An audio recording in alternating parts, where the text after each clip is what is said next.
las personas que están conectadas, desde qué lugar nos vas a hablar, quién eres, cuáles son los intereses que te traen a esta investigación y a esta ponencia.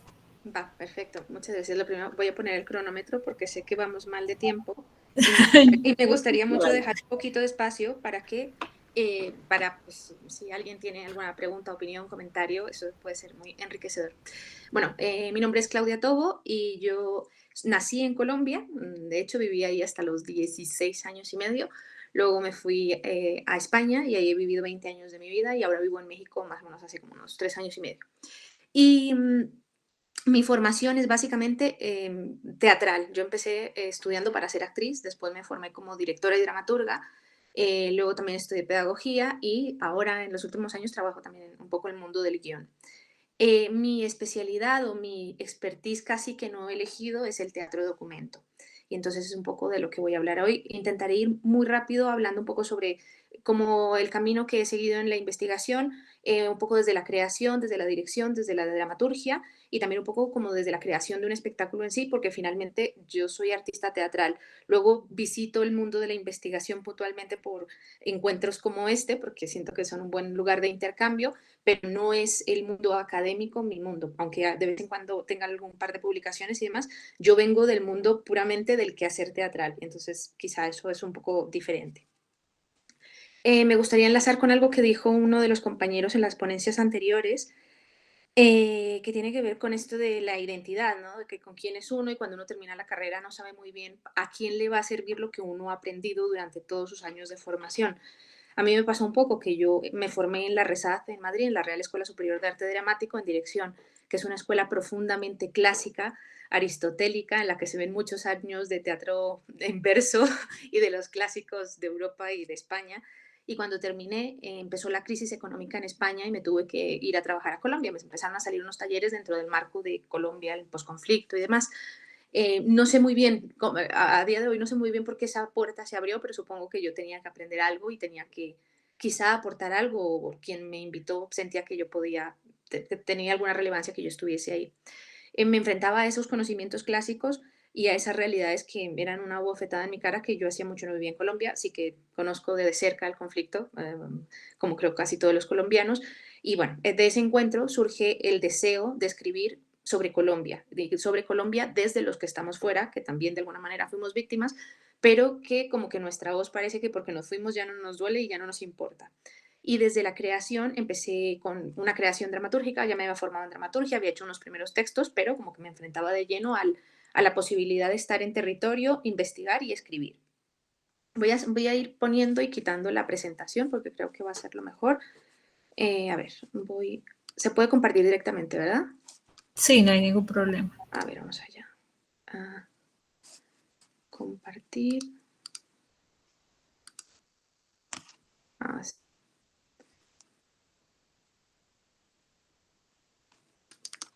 Perfecto. Bien. Bueno, ahí se está viendo, ¿verdad? Sí. Dale. Bueno, sí. ¿Por qué hago teatro documento y por qué me centro en este tipo de investigación? Creo que una de las cuestiones que nos atraviesa como seres humanos y a los que emigramos quizá más, ya sea porque emigres de tu pueblo a de la ciudad a otra ciudad del mismo país o porque cambias de país, eso se ve atravesado, es nuestra noción de identidad, quiénes somos, porque es un lugar de conflicto y el conflicto siempre es un lugar rico para la investigación teatral. Entonces, yo tengo abuelas indígenas, mi mamá vive en la ciudad, yo vivo en otro país con otra cultura, otra manera de hacer y yo no dejo de ser ese cúmulo de factores y esa identidad se complejiza y se convierte en un lugar de creación que a veces es rico, a veces profundamente conflictivo también para la vida. Me resultaba interesante ya antes de visitar Colombia y de empezar a dar talleres en Colombia dentro del marco de la paz y del paz y posconflicto, hablar del presente y de los relatos del presente, porque me pasa que la dramaturgia, o nos pasaba con la compañía con la que empecé a trabajar, que nos resultaban muy interesantes todos los textos teatrales, pero el presente a veces nos superaba y queríamos escribir y hablar sobre el presente. Nada más terminar la escuela de teatro como intérprete primero en Madrid, con mis compañeros de clase hicimos una compañía con esta aventura que implica, yo sé que por aquí hay mucha gente de la Universidad del Valle, eso de lanzarse a hacer nuevas producciones cuando uno acaba de terminar que todo es tan nuevo, hasta hacerse asociación, ver de dónde sale el dinero, cómo se paga, qué se hace, qué no se hace. Nuestro primer proyecto fue Ladrones de Recuerdos, que habla sobre el Alzheimer, porque en España, bueno, es un país muy longevo y muchas personas tienen Alzheimer o demencia senil y los niños, nietos viven con estos abuelos. Y nos gustaba la idea de hablar de esto desde el punto de vista de un montaje infantil. Sin darnos cuenta, empezamos a hacer teatro de documento porque nos fuimos a un centro de día de personas con problemas de Alzheimer y nos documentamos. No sabíamos ni qué estábamos haciendo, era un ejercicio de profunda inconsciencia y más bien como desde un lugar intuitivo. Y como nos quedaba otra, no nos dejaban grabar, teníamos que tomar notas, hacer cuadritos, dibujos, y luego de la suma de todo esto salió este primer espectáculo, que fue Ladrones de Recuerdos, que alternaba los actores al completo y marionetas de medio cuerpo. Eh, Seguimos avanzando en este mundo del teatro de documento, también hicimos una obra que se llamaba ¿Quién teme al lobo feroz?, que partía de obras como de los cuentos infantiles y de la repercusión que eso ha tenido como en el imaginario que tenemos las mujeres sobre el amor y los afectos. Me gustaría, perdón si voy demasiado rápido, pero quiero llegar a todo. Eh, de esos primeros acercamientos hacia el mundo del teatro de documento, que apenas había, yo empezaba a investigar como qué tipo de formación había y me seguía formando en dramaturgia. Hay muchos métodos de investigación, quizá conocen a Johnny Saldaña, que trabaja en la NYU de Nueva York, que tiene unas tablas metodológicas que yo empecé a visitar intuitivamente y a sacarlas e intentar integrarlas en el trabajo de investigación de cara a una puesta en escena, ya fuera trabajo colectivo, como fue Ladrones de Recuerdos, o proyectos en los que la dramaturgia la hacía yo misma y lo representaba otro o lo representaba yo misma. El teatro de documento es un lugar farragoso, complicado, y eso es muy rico porque hace parte de la creación en el presente. Y para algunas personas el teatro de documento es un género. Yo defiendo que más que un género es una metodología, porque el teatro de documento o el proceso documental sirve tanto para la creación del guión de una película como para una obra que pretenda hablar en cifras del problema del aborto en Ciudad de México. Yo encuentro que es un mecanismo y una vía para una creación desde el rigor. Y creo que esto tiene que ver con una noción de la ética de la creación artística. Cuando alguien construye un puente, hace estudios matemáticos para que el puente no se caiga. Yo siento que en el mundo de la creación artística lo que nos separa del mundo amateur es ese rigor. Si vamos a escribir una historia de una niña que vive en Bogotá, pongo este ejemplo porque va justo al hilo de un guión que escribo ahora. Una niña que emigra de Venezuela a Colombia. Claro, está toda la ficción que yo pueda inventarme, pero sería una ausencia de rigor y una falta de respeto con la realidad no documentarme sobre cómo llegan los niños que llegan caminando desde la frontera venezolana a Colombia, cómo la atraviesan, cómo son sus padres, cuál es el nivel de estudios que tienen. Aunque yo no soy documentalista y la película es una ficción completa, requiere ese soporte. Quiero pensar, quiero creer y tengo la convicción de que ese conocimiento es la base de la credibilidad y de la potencia de una historia. Aparte, lejos de cortar la imaginación, que a veces la gente siente que le cuartan su, como su bagaje y su viaje de creación, creo que le da soporte y muchas veces lo alimenta y le aporta cosas nuevas, porque si no, tengo la sensación de cuando se habla de cuestiones del presente, sin documentarlas en el ámbito que sea, en la televisión, en el cine o en el teatro, se corre el peligro de creer que uno está descubriendo la Coca-Cola y la Coca-Cola ya existía hace bastante tiempo. Por esto voy a lo de la metodología, porque puede hacerse una documentación sobre el mundo de los sicarios en Manizales y hacerse una obra cuyo género es el clown o el circo. Eso es independiente, pero creo que el soporte de la documentación como método es importante que esté debajo. Hay algo que aparece y que tiene que ver con, quizá con el hecho de, tengo un interés particular, creo que igual es que nacer en Colombia lo marca uno, por hablar de los conflictos armados, no solo en Colombia, sino también en México, en la Guerra Civil Española, y aparece por ahí el relato colectivo, el hecho de documentarse y preguntar a muchas personas por sus historias, hace que uno se plantee que las historias tienen muchas aristas, no son contadas siempre desde una única verdad. Y creo que el aporte más importante de la metodología del documento es que la historia la escribimos todos finalmente. Y ojalá que en el futuro, cuando se lean obras sobre el conflicto armado colombiano, se lea la mía, la de una exguerrillera, la de un ex paramilitar, la de un estudiante de la Universidad de Antioquia, otra de Medellín, cada uno con su bagaje personal, porque de todas esas aristas se hará el relato colectivo y que nos salvemos de los libros de historia con los que crecimos, que lo escribieron tres señores muy doctos en la materia, pero que eran un punto de vista desde un lugar de la historia. Entonces, siento que ahí el teatro tiene mucho que hacer y más que nada nuestras realidades latinoamericanas donde la impunidad y la ausencia de Estado hacen que el teatro a veces sea la única vía y como de transformación de memoria y de discurso colectivo o de replanteamiento de la verdad. Bien, voy adelante con esto. A ver, no sé cómo. A ver, perdón, que no sé cómo cerrar esto. A ver, para pasar al siguiente. Aquí, justo. Bien, quería leerles esta frase porque a mí me parece una de las frases más inspiradoras de Gabriel García Márquez, que es: los seres humanos no nacen para siempre el día que sus madres los alumbran, sino que la vida los obliga a parirse a sí mismos una y otra vez. El coronel no tiene quien le escriba. Viene esto al hilo un poco de la cuestión del relato colectivo.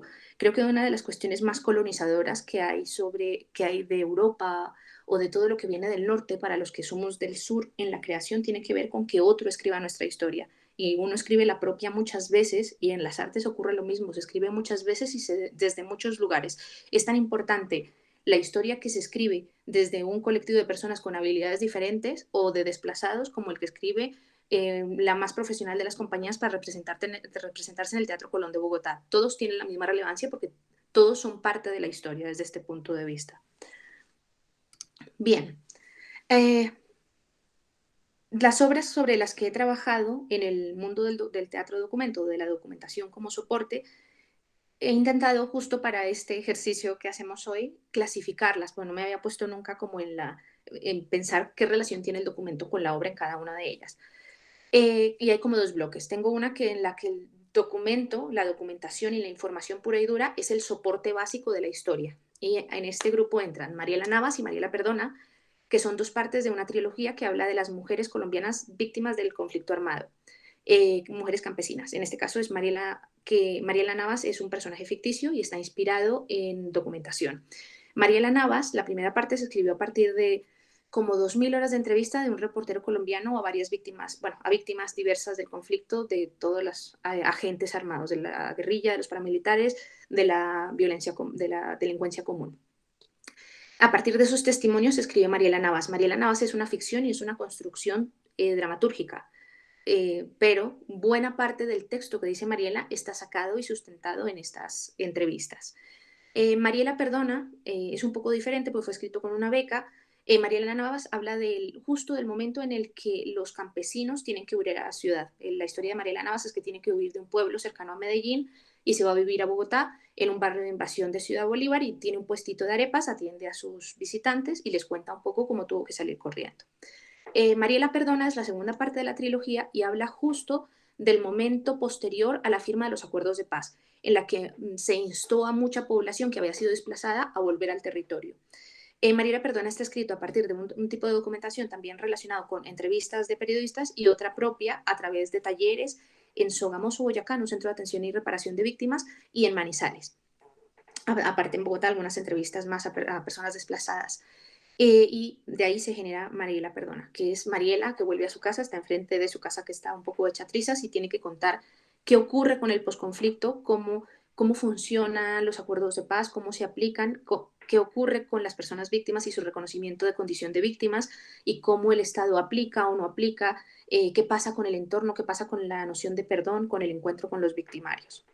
Queda una tercera parte por escribir que creo que, bueno, es difícil ahora mismo escribir algo sobre este momento histórico de polarización y de dificultad. No sé si hay que esperar 5 años para saber qué le pasaría a Mariela. Esperemos que le pasara lo mejor, pero no, eso no se sabe. Bien, ¿cómo vamos de tiempo? Río Claro.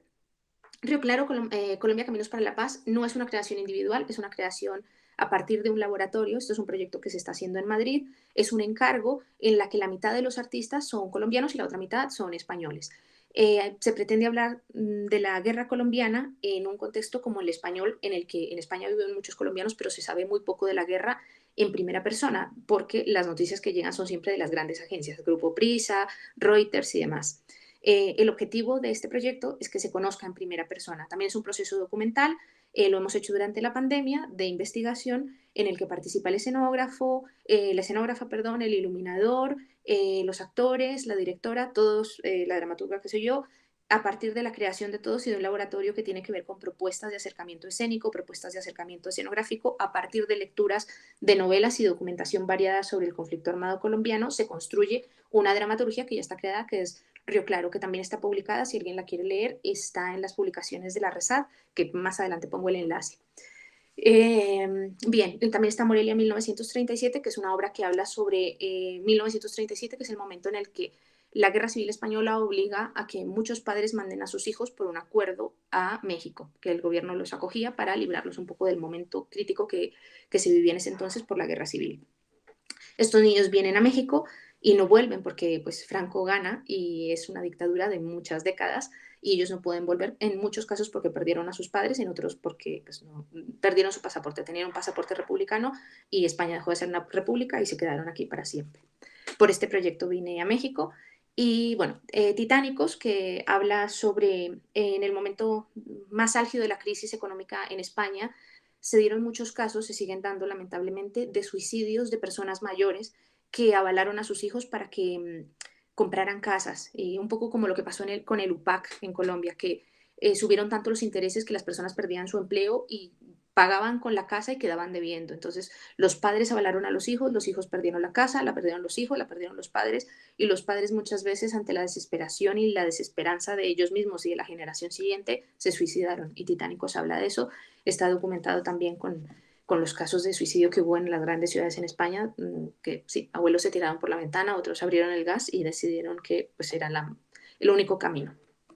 Bien, luego está otra forma, esta primera, que sería documentación como soporte, que son estas historias que el documento está presente, también está presente en la narración. En el caso de Mariela Navas y Mariela Perdona, el documento está presente en la representación, como voz en off, como datos que dan los personajes, como proyección, pero siempre está los datos como traídos a la ficción, están, desde mi punto de vista, porque me parece interesante que la gente se acerque a Mariela. Mariela Navas da tinto y arepas durante la obra y es muy bonito viajar con eso por el mundo, pero está lindo que suenen las estadísticas según las grandes instituciones, que tienen un número para que la gente no escape de que esto no pudo haber pasado, sino que pasó y sigue pasando. Va hoy a la documentación como acompañamiento. Aquí esto es Segismunda, no Segismundo.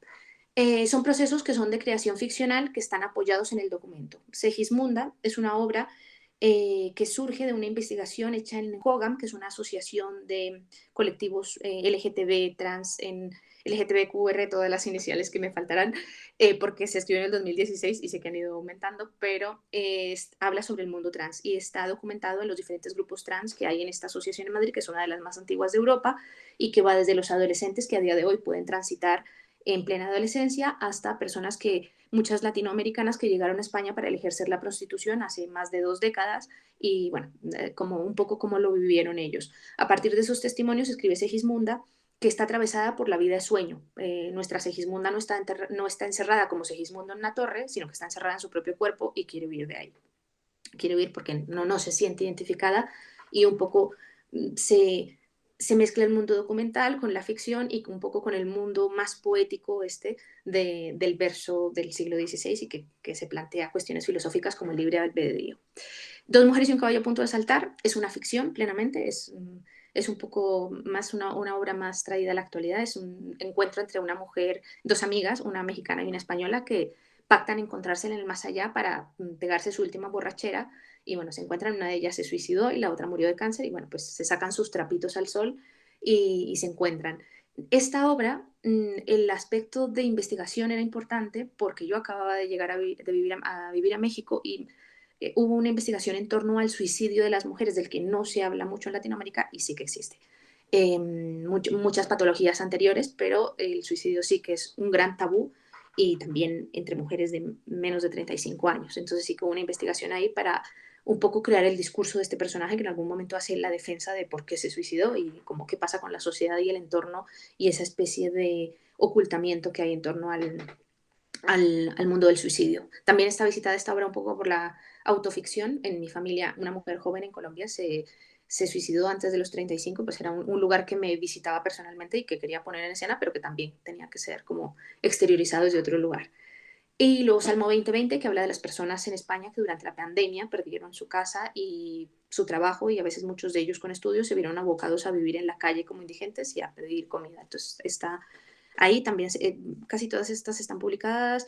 Salmo 20:20 va a ser publicada por la Universidad de Almería el 2022, que bueno, luego si les interesan los enlaces los pondré. Bien, eh, voy a saltarme esto porque quiero que me dé un poco de tiempo.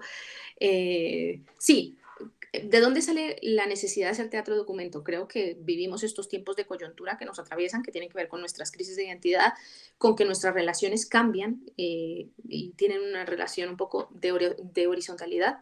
Las redes, yo puedo exponer esto aquí, cualquiera puede ponerme en cuestión, puede opinar y eso ha ido cambiando. Ya no es el profesor que se pone arriba de todos y da una charla y todos copian y callan. Entonces eso va cambiando.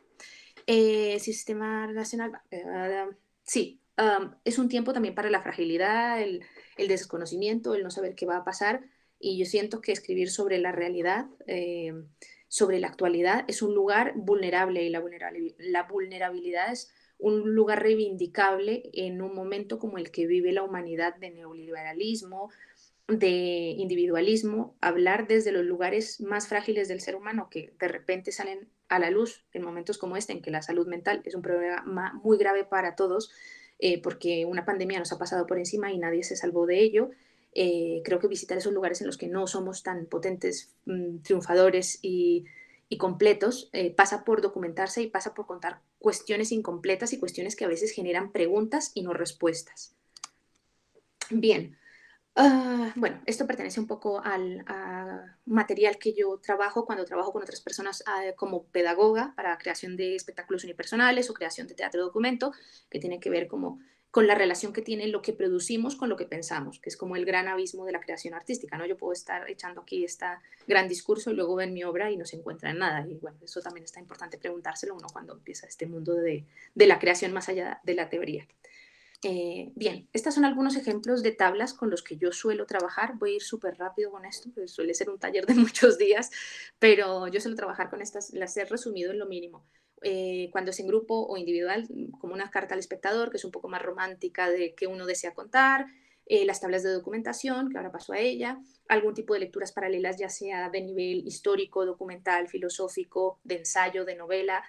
Cuando uno se obsesiona con algo, empieza a buscar sus paralelos o cercanos o le pasa que lo está viendo en todas partes y pues esas lecturas también se ven reflejadas. Textos, en el caso cuando trabajo con personas que trabajan en el mundo del cuerpo o que son más gestuales, también esto, partituras, movimientos que van surgiendo y la materialización. Este es como el gran cuadro que resume todo el proceso. Estos son los cuadros de investigación que tienen que ver con el momento en el que uno se sienta a ver una entrevista sobre un desplazado en Colombia, que uno va tomando notitas de los datos objetivos, es decir, 2.000 muertos en el año no sé qué, en las masacres cometidas en el Chocó, en el lugar tal. Datos testimoniales, lo que dice la población. Citas literales, esta a mí me parece un lugar muy valioso para la dramaturgia, que son esas cosas que alguien dijo, que uno copia literalmente y que se convierten como en bombas poéticas. Um, Voy a pensar en una. En Mariela Navas hay una que yo la copié literal de una entrevista a una mujer campesina que decía que Bogotá era cerrado como una naranja, porque cuando uno llega no tiene a quién decirle nada, a quién preguntarle nada. Y yo que soy rola, pero mi familia es de provincia, es de Boyacá, sé que eso es muy así y que no es muy fácil cuando la gente llega de provincia y que los rolos somos fríos y a veces, o al menos lo parecemos, y no somos muy permeables al que llega de fuera, y menos en una condición como la del desplazamiento. Y me parecía que esa frase era más poética que cualquier cosa que yo pudiera inventarme y está en el texto. Así hay varias. Puntos de vista.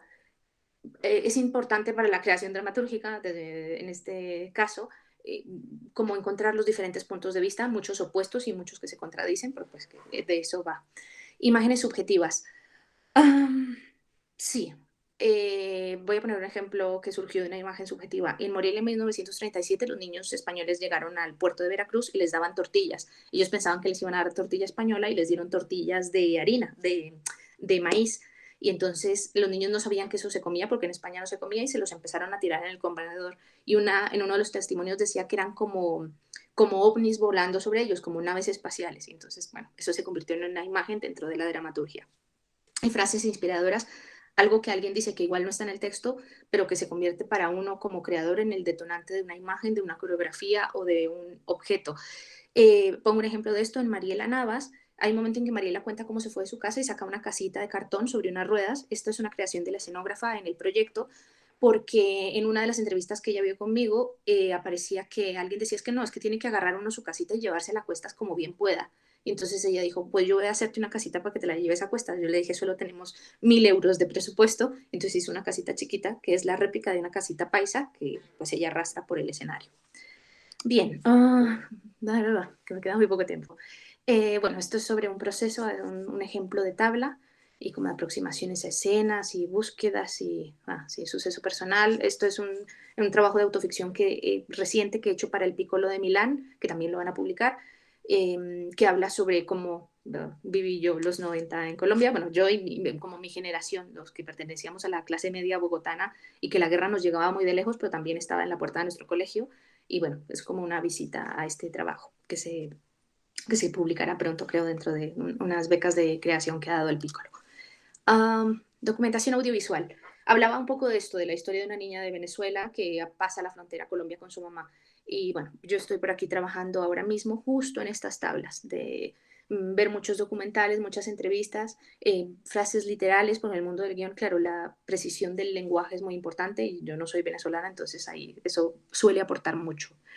Las escenas soñadas, bueno, luego sí lo puedo compartir si a alguien le interesa. Y bueno, luego si se comparte el material, también están los enlaces a las publicaciones, algunas publicaciones que tengo sobre feminismo, que creo que la hice también para la Universidad del Valle, y metodologías descolonizadoras, y algunos escritos, bueno, sobre los que he estado hablando, que la mayoría de ellos han sido publicados, y los que no, pues han sido puestas en escena, o que las he hecho yo, o que las hacen otras compañías.